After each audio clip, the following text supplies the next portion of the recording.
Hi guys, तो आइए हम लोग आज निफ्टी में कहाँ कहाँ ट्रेड बना था उसको हम लोग थोड़ा सा देखते हैं। तो देखिए, मार्केट में ये गैप डाउन था निफ्टी आज। गैप डाउन होने के बाद में दो चीज़ों का आपको ध्यान रखना पड़ेगा। जब ये कैंडल बनता है ना, ये शूटिंग स्टार और ये हैमर, और एक ही जगह बनने लगा, मतलब दो प्लेयर यहाँ लड़ाई करने लगे, मतलब दो एनर्जी का गोला यहाँ लड़ाई कर रहा है, इसको तुम छोड़ के चलो अभी।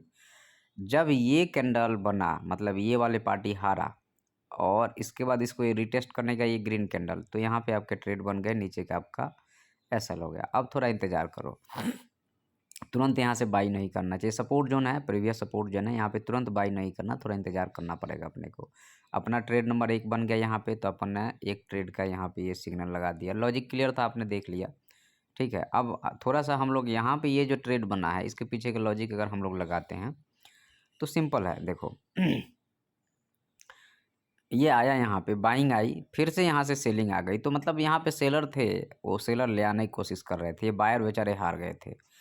अब ये बायर ये जो है सो ये बायर का जो पहले से प्रीवियस लेवल है, तो सेलर ने यहाँ पे अगेन कोशिश किया नीचे ले आने का यहाँ पे, लेकिन इस लो के ऊपर ये लो लगा, ठीक है।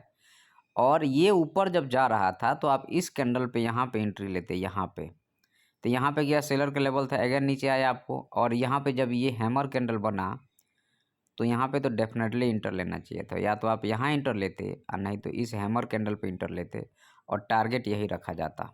इस चीज़ को ध्यान रखिए। तो यहाँ पे हमारा बन गया दूसरा ट्रेड। क्लियर? अभी तक या तो यहाँ पे बना लो या पहले बना लो, क्योंकि डबल बॉटम भी बन रहा है यहाँ पे, और थोड़ा सा पहले मतलब कि डबल बॉटम बनने के साथ में क्या बन रहा है, ये इससे थोड़ा ऊपर हो गया, तो ये हायर हाई का स्ट्रक्चर कर दिया। टारगेट हमारा यही रहता है, ये क्लियर होना चाहिए कि टारगेट हमारा यही रहेगा। अब यहाँ पे एक चीज़ को ध्यान रखना पड़ेगा। आप जब हमारे टारगेट पे मार्केट चला गया तो बहुत ज़्यादा लालच नहीं करना है, क्योंकि साइडवेज मार्केट है और रेंज में मार्केट है। तो पहला एक शूटिंग स्टार, दूसरा शूटिंग स्टार, तीसरा शूटिंग स्टार, मतलब जब इसके लो के नीचे निकलने लगे, इस लो के नीचे, कुछ नहीं, सिंपल, एकदम एकदम सिंपल रखोगे ना मार्केट को तो बहुत मज़ा आएगा। इस लो के नीचे अगर आप रखने लगे, निकलने लगा, तो आप पोजीशन बना लो, और एसएल आपके हाई का रहेगा, सिंपल, ठीक है। तो पहला ट्रेड हो गया, ये दूसरा ट्रेड हो गया, ये तीसरा ट्रेड हो गया, 3 ट्रेड बन गया अपना। टारगेट नीचे तक का रहेगा, कोई इशू नहीं है, दिया भी टारगेट। उसके बाद में मार्केट में अगर आपको ट्रेड बनाना ही था तो आपके लिए, चूँकि अब हमारे पास यही देखना, आप यहाँ पे फिर रिट्रेसमेंट लगाने में लोग गलती करते हैं। रेजिस्टेंस यही था ना, तो यहीं से हम पकड़ेंगे इस लो को, 0.5 और 0.6। कई लोग क्या करते हैं ना कि वो यहाँ से पकड़ना शुरू कर देंगे, यहाँ से नहीं जाएगा भाई मार्केट वहाँ पे, तुम 7 जन्म में वहाँ पे नहीं जाएगा। तो अब हमारे लिए जो लास्ट ट्रेड बना था वो बना कहाँ पे, तो लास्ट ट्रेड बना हमारा यहाँ पे। और इसके लिए लॉजिक क्या था, तो एक तो यहाँ पे ये शूटिंग स्टार कैंडल बना था, और दूसरा चीज़ ये था कि जब यहाँ पे बायर के एसएल थे, जब मार्केट इसको निकालने लगा तो आपको इंटर करना था, या फिर आप यहाँ पे भी इंटर कर सकते थे। कहाँ पे?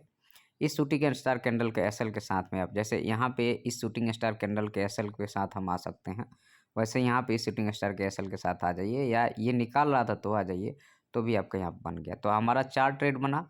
एक मोस्ट रिस्की ट्रेड था जो कि सबसे लास्ट में बना, जो कि 3 बजे के आसपास बना होगा, और बाकी 3 ट्रेड बहुत ही शानदार थे उसमें से।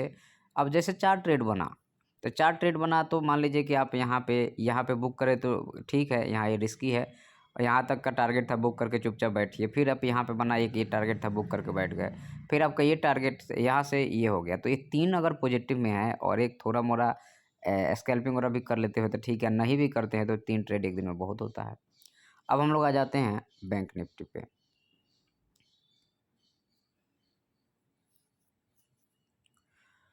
तो बैंक निफ्टी में हमारे पास में ये लेवल पे इसके नीचे एक सेलिंग थी, सेम टू सेम एक ट्रेड यहाँ पे, अगेन आपको ये दूसरा ट्रेड बना, और यहाँ पे इसका टारगेट यही था, ध्यान रखना, इसका टारगेट यही था, भले ही ऊपर चला जाए लेकिन हमारे लिए टारगेट वही था। मतलब ऐसा है कि ऊपर जाए तो लालच नहीं आ जाए कि भाई ऊपर जा रहा बाई कर लो, नहीं, ये गलत बात है, ये अगर करोगे तो मामला फंस जाएगा, ऐसा नहीं करना चाहिए। अब दूसरा है कि ऊपर का एक जो ट्रेड है इस शूटिंग स्टार कैंडल के नीचे का ये रहेगा, इसके नीचे आ गया तो आपको सेल करना है, और सेल करने के बाद में आपका जो टारगेट रहेगा चूँकि इसको देखना निफ्टी और बैंक निफ्टी में थोड़ी-सी अंतर ये थी कि ये यहाँ से तो गया, लेकिन ये 50% पे यहाँ पे आने के बाद में मतलब इस लेवल से हम फिर मार्क करके चलेंगे इस लेवल से, तो ये 0.5 और 0.6 पे आने के बाद सपोर्ट ले लिया। तो अब अपने हाथ में तो नहीं है ना, हालाँकि टारगेट तो डाउन तक का था, लेकिन जब सपोर्ट ले लिया, तो वहाँ पे हमें निकलना पड़ेगा ना। तो यहीं पे आके इसने सपोर्ट ले लिया तो हमें निकलना पड़ा यहाँ से। तो इस तरह से आपका यहाँ पे भी 1, 2 और 3 ट्रेड यहाँ पे भी बना है, ठीक है? लेकिन बहुत अच्छा नहीं ट्रेड बना है एज़ कंपैरिज़न टू निफ्टी। तो ये होता है, कभी निफ्टी में अच्छा ट्रेड बनता है, कभी बैंक निफ्टी में अच्छा ट्रेड बनता है। लेकिन अगर इस तरह से ट्रेडिंग करेंगे तो आपका पैसा बनेगा, ठीक है? और वीडियो पसंद आएगा तो सब्सक्राइब कीजिएगा। धन्यवाद।